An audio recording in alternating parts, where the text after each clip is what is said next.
This is the story of home 5,000 miles away from home.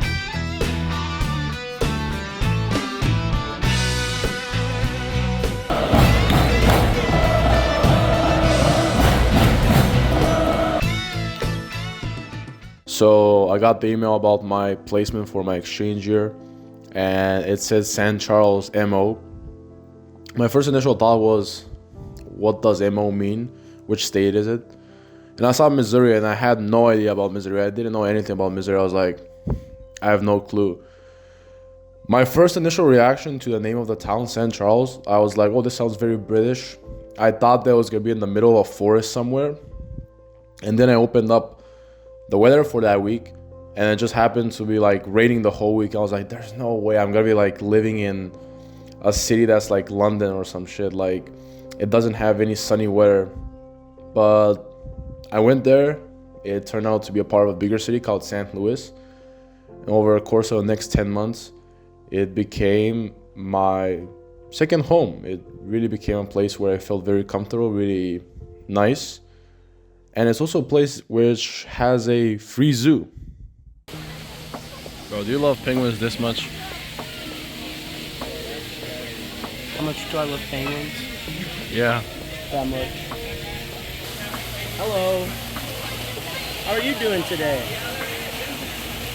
Bro, the smell is so ass. Why does it smell, bro? Because they literally eat fish. The only thing they eat and poop out is fish. This is the same guy that was swimming by me.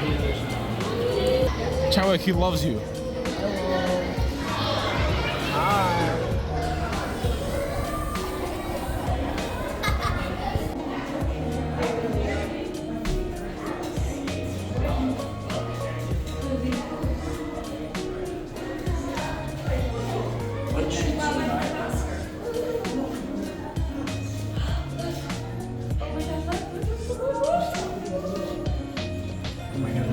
Upside down together.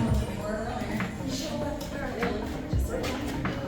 great. Oh my god. I still have no idea how baseball works. Like, I don't understand how the scoring works. I have no idea how it works, but I've been to a bunch of Cardinals games at Busch Stadium, and there was this one specific game during my exchange year where it was like late April or like beginning of May. And we were playing the Kansas City Royals, and I remember like the sky was pink or reddish. I have no idea. I can't remember right now. But I just was like sitting there, baseball was being played. I was like sitting at Busch Stadium, and in that moment, I felt like I was in like heaven. Like, I honestly felt like I was at heaven. It's just, the energy was so peaceful. The people were so peaceful. It was just such a beautiful memory that I have from my exchange year, and I'm so glad that I was able to go to Busch Stadium multiple times this summer and to watch the Cardinals play once again. And I can't wait to see them play again in the future when they come back to St. Louis. You ready for a Cardinals game? Yeah. We gotta take you on the fucking Catwoman. That was the scariest.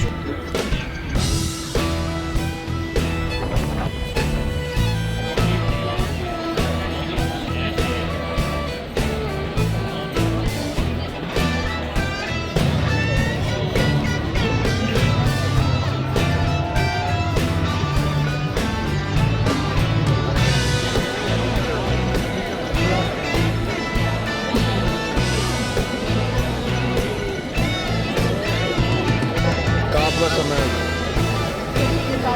Hey, look at that frame. Look at that frame, bro. Come on, look. I told you.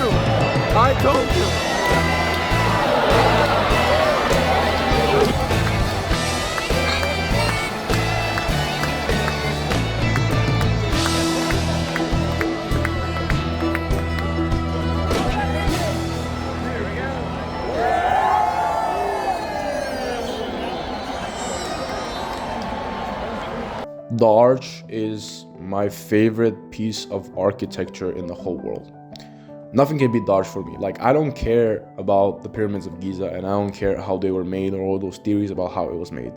The arch is just so good. The arch is just so majestic. It's so beautiful. Like, if you've been under the arch and you just looked up at it, you're just gazing at like beauty, and like, I don't know, it's just such a beautiful feeling. Like the first time I went was during my exchange year. Chad took me like 10ish days before I left, and even then, like, it was so peaceful. Like the energy is just so nice there. Like there's a park underneath it, like people are just vibing, they're chilling.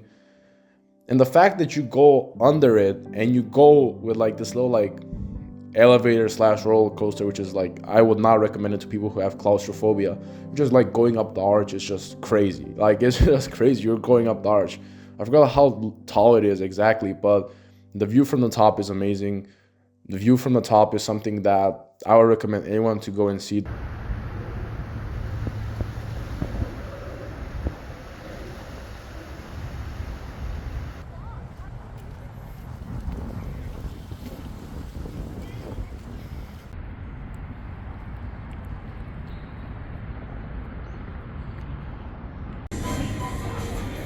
And so, my fellow Americans, ask not what your country can do for you. Ask what you can do for your country. 5, 4, 3, 2, 1, 0. Liftoff. We have a liftoff. That's one small step for man, one giant leap for mankind.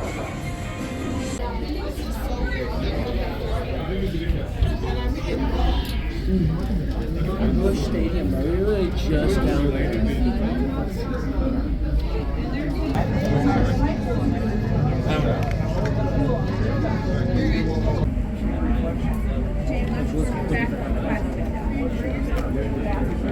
During my exchange year, they announced that St. Louis would be getting a MLS soccer team, ili Polnački football. So when I came back this summer, Chad's family took me to a St. Louis City game, and honestly, I was just shocked at like the level of passion that the fans had. I did not expect them to be that passionate about the team. One thing which was very weird for me is like we were losing the game, like we were terrible that game, we lost that game, but the fans never stopped cheering. Like we got scored on and the fans just kept like cheering on the whole time. That's like something that was so unimaginable for me coming from Europe, where, you know, when your team concedes a goal, you start blaming, like you start yelling at the ref, you start cursing everything, you're just so mad at like life. And then there, like, everyone just like, come on St. Louis, come on St. Louis. Like, I couldn't believe it. Passionate fans, amazing atmosphere. I was so glad that we went there. It was St. Louis, I can say, is definitely a city that deserves sports teams, and it's definitely a city that deserved to have a team in the MLS.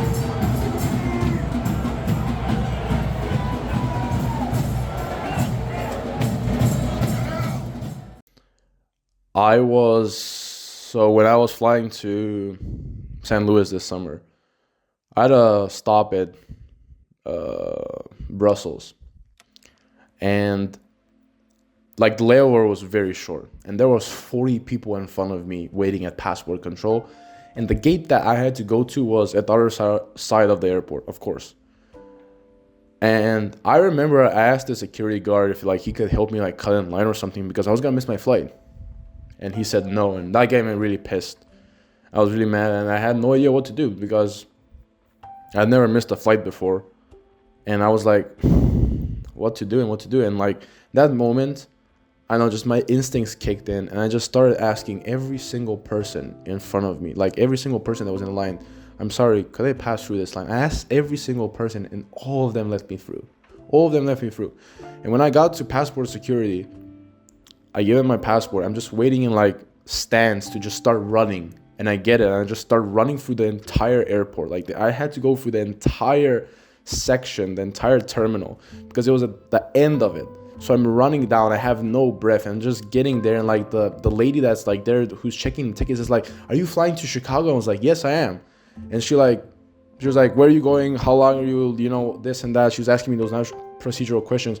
I got there right before they were going to close the entrance to the airplane. I got there at literally the last second possible. So I chilled for the next 8 hours. I get to Chicago. I go to passport control. They just opened a new lane for me. I was like, perfect. Like, this is beautiful. Like, I guess it's my lucky day. But it wasn't, because I go there and I got like the shittiest officer possible, because I'm like, oh, sir, hi. Like, I give him my passport. And he's like, where's your visa? I'm like, it's in the passport. And he's like, how long are you staying? I'm like, 45 days. Where are your return tickets? I hadn't printed them out because, I don't know, like, I guess that's a mistake from my part. I'll accept it. But he was so mean about it, because I was like, they're on my phone, but I don't have any service down there, because there was no service down there. And obviously, I don't have like mobile data in the US. That sounds like a you problem. And he sends me to the deportation room, and it was so like wacky. So I go to and it was really funny, because I was being escorted by this guy called Garcia. So it's like one of those like NYPD TV shows where it's like there's always like some officer Garcia, and he was the one who was escorting me to the deportation room. So I go there, I'm sitting there, and I text my family, I text Chad's family, I text my family. I'm like, guys, this and this happened, whatever. So I'm just sitting there, and from all this other room inside the deportation room, this cop comes out, and he's like, oh, hi there. And I was like, hi. He was like, and I had service down there. I had service in the deportation room. I was like, hey, these are my tickets. This is who I'm staying with. I'm sorry I didn't have any internet. He was like, oh, that's fine. And he was like, you studied at high school here, right? I was like, yeah. And you graduated here, right? I was like, yeah. Okay, you can go. And I was like, it's that easy. Like, I'm very thankful for that cop. That cop's kindness really just, it was the good and the bad. So my final message for this video, for this story, is that never underestimate the power of human kindness. Like, people are more nicer than you think. Ask and you will be rewarded. Whatever you ask for, knock on the door. If you don't knock on the door, it's never gonna open for you. Thank you guys so much for watching this video. And next video is gonna be probably the best one yet, because I'm going to be talking about me and Chad's hike up Half Dome, Yosemite Park, California. See you guys next time. Say just that star-spangled banner.